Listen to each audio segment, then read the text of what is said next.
வாழ்க வளமுடன். என்னடா இந்த பொண்ணு புதுசா வாழ்க வளமுடன் சொல்லி ஆரம்பிக்கிறேன்னு பாத்தீங்கன்னா அதுலயே உங்களுக்கு ஆன்சர் இருக்கு. இன்னைக்கு நான் ஒருத்தவங்க வீட்டுக்கு தான் வந்திருக்கேன். 1 2 3 எந்த ஃபில்டர் போடாம எனக்கு வந்து என் மூஞ்சி ரொம்ப நல்லா இருக்கு. அதுக்கு காரணம் என்னன்னு பாத்தீங்கன்னா அகத்தின் அழகு முகத்தில் எங்க அண்ணா நின்று சிரிச்சுட்டு இருக்காரு. அகத்தின் அழகு தாங்க முகத்துல தெரியும். பாருங்க எந்த ஃபில்டருமே போடல. இன்னைக்கு அவ்வளவு குஷியா இருக்கேன். என்னோட ஃபேவரட் பர்சன் என்ன அப்படின்னா அத்தனை கிரிட்டிசிசம் அத்தனை பேட் கமெண்ட்ஸ் எல்லாம் தாண்டி இவ்வளோ பாசிட்டிவிட்டியோட ஓடிட்டு இருக்க ஒரு மனுஷன். அவரை பார்த்துதான் நானும் வந்து இதெல்லாம் என்ன பிரச்சனை அப்படின்னு சொல்லிட்டு நானும் வந்து டே பை டே என்ன நான் மோட்டிவேட் பண்ணிட்டு இருக்கேன். யாரோட வீட்டுக்கு அப்படிங்கறத வந்து பார்த்து தெரிஞ்சுக்கோங்க. எம்மாடியோ இதோ பாருங்க நம்ம விக்னேஷ் கிச்சன் ப்ரோட வீட்டுக்கு தான் வந்திருக்கேன். விக்னேஷ் ப்ரோ வாழ்க வளமுடன். அனுஜா வீட்டுக்கு வந்திருக்கா சாப்பிட்றதுக்கு. அதோ அந்த கிச்சன்லாம் எடுத்து ஒழிச்சுட்டு இருக்கேன். ஒரு எப்பவுமே சமையல் பண்ணா கொஞ்சம் கலையபரமா இருக்கும் அப்படி இப்படின்னு எல்லாம் ஒழிச்சு அப்புறம் தொடச்சு வச்சோம்னா சூப்பரா ஆயிடும். அதான் ஒழிச்சுட்டே இருக்கேன். இதுதான் இவர்கிட்ட ஸ்பெஷாலிட்டியே. ஸோ எனக்கு வந்து அவரோட சமையல் ரொம்ப பிடிக்கும். நான் ஆல்ரெடி சாப்பிட்ருக்கேன். அதனால நான் வரேன் அப்படின்றனால எதுவும் வேணாம் ப்ரோ அப்படின்னு சொன்னேன். அவரு கொஞ்சம் ஹெல்த் கான்சியஸா இப்போ வந்து நிறைய டயட்லாம் பிளான் பண்ணிட்டு இருக்காரு. ஏன் டிஸ்டர்ப் பண்ணுன்னு சொல்லிட்டு வேணாம்னு சொன்னேன். பட் இருந்தாலும் பரவாயில்ல தங்கச்சி உனக்காக நான் செய்யறேன் அப்படின்னு சொல்லிட்டு என்னென்னமோ பண்ணி வச்சிருக்காரு. ஸோ என்ன அப்படிங்கறத பொறுத்திருந்து பாருங்க. இப்போ வந்து என்னென்ன சமைச்சிருக்கேன்னு பார்க்கலாம் வாங்க. சுட சுட சாதம் நல்லா மலர்ந்து இருக்கு பாரு. இப்படிதான் சாதம் மலர்ந்து இருக்கணும், அப்போதான் நல்லா டேஸ்டா இருக்கும். அப்புறம் வந்து நான் இன்னைக்கு வந்து எல்லாரும் சாம்பாருன்னா சரி சாம்பாரும் வேண்டாம் அரைச்சி விட்ட சாம்பாரும் வேண்டாம், நம்ம ஒரு வித்தியாசமான சாம்பார் பண்ணலாம் அப்படின்னுட்டு என்ன பண்ணுவேன்னு பார்த்தீங்கன்னா கேரட்டு, பரங்கிக்காய், பூசணிக்காய், சவுச்சவு, கொடமிளகா, உருளைக்கிழங்கு, சக்கரவள்ளி கிழங்கு, வாழைக்காய், கொப்பரை தேங்காய் போட்டு சாமான்லாம் வறுத்து எரிச்ச குழம்புக்கு பண்ணுவோம். அதாவது திருவாதிரை நேரத்துல களியும் கூட்டும் பண்ற மாதிரி களி கூட்டுக்கு பண்ற அந்த கூட்டை பண்ணிட்டேன். ஏன்னா இப்ப சாம்பார் சாப்பிடுறோம், இதை அரைச்சு விட்ட சாம்பார். அப்புறம் அரைச்சு விட்ட சாம்பாரோட நல்லா இருக்கும். அதுக்கு பேர் வந்து எரிச்ச குழம்பு. ஏன் எரிச்ச குழம்புன்னு பேர் வந்தது தெரியுமா? அதை வந்து நம்ம இன்னைக்கு வச்சதுக்கு அப்புறம் நாளைக்கு மறுபடியும் சாயங்காலம் சூடு பண்ணி சாப்பிட்டா எவ்வளவு சூடு பண்ணாலும் டேஸ்ட் சூப்பரா பெருகிட்டே இருக்கும். எரிச்ச குழம்புன்னு பேரு. அதுக்கப்புறம் தொடுக்கிறதுக்கு வந்து பாத்தீங்கன்னா எப்பவும் போல ஒரு கோஸ் அழகா நீளமா நெருக்கி பட்டாணி போட்டு தேங்காய் போட்ட கறி பண்ணியிருக்கேன்.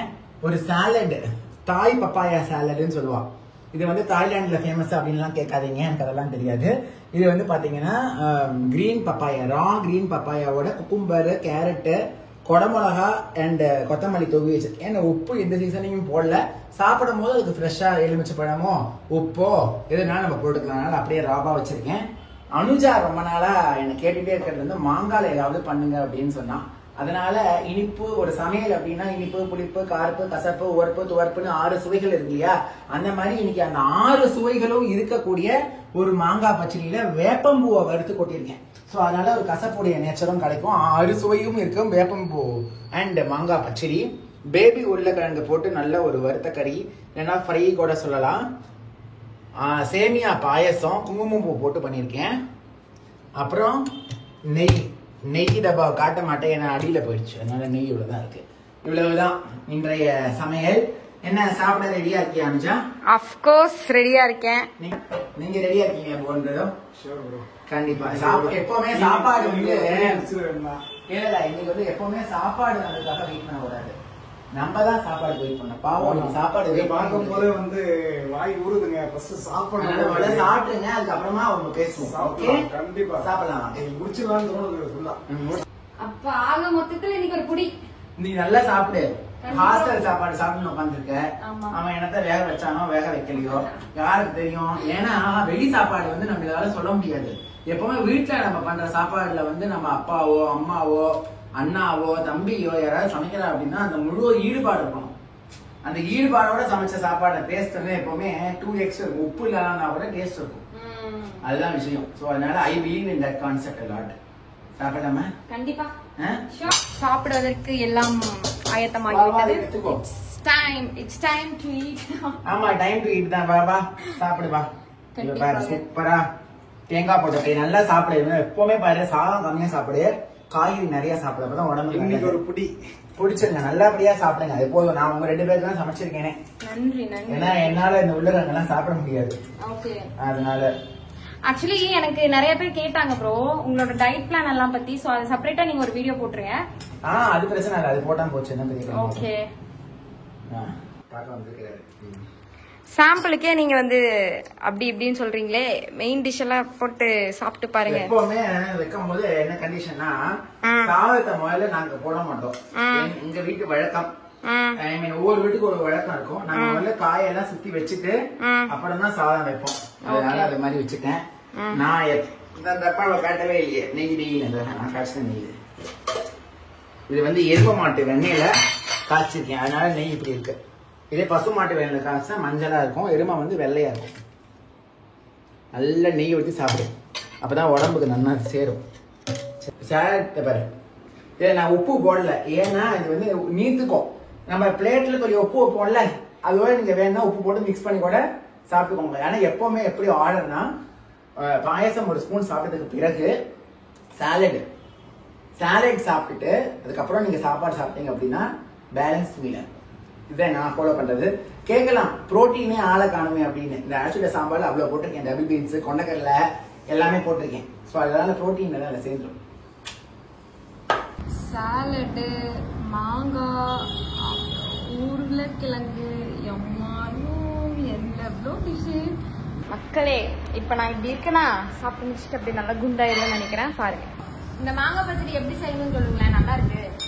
குக்கர் எடுத்துக்கோ, மாங்காய் வந்து கோரத்துக்கு சீவி போட்டுக்கோ, கட் பண்ணி போட்டுக்கோ.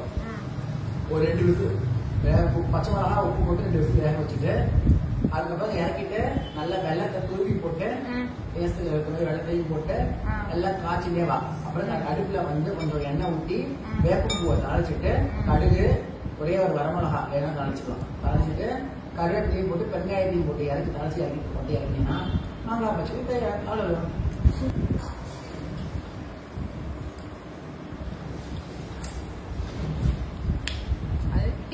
உன் ஃபேவரட் மாங்காய் எந்திரிக்க முடியாம எந்திரிச்சு உட்கார்ந்துருக்கேன். அந்த அளவுக்கு செம்மையா சாப்பிட்டேன் மக்களே.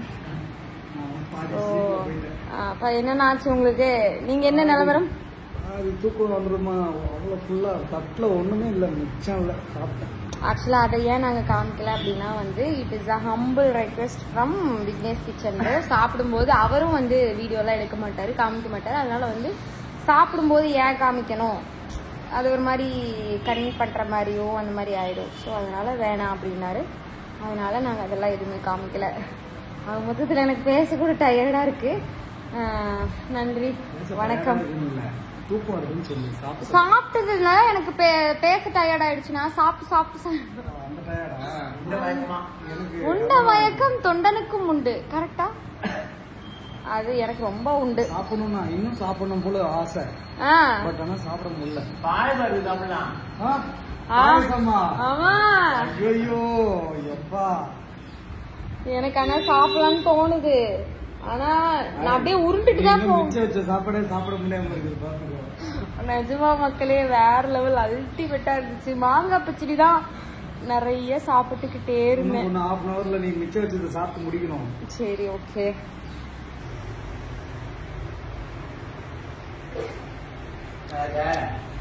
செம்மையா இருக்கு.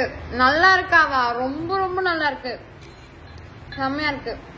நல்லா நெய்யில வறுத்து போட்டுருக்கேன். சேமியாவை நெய்யில வறுத்து கல்கண்டுல வேக வச்சு வெண்ணெய்ல வேக வச்சு கல்கண்டு போட்டு வச்சிருக்கேன். சக்கரை போடல. அப்படியா? இது கல்கண்டா? பூவை போட்டிருக்கேன். பிஸ்தா, பாதாம், முந்திரி எல்லாம் வறுத்து போட்டிருக்கேன். வேற மாதிரி.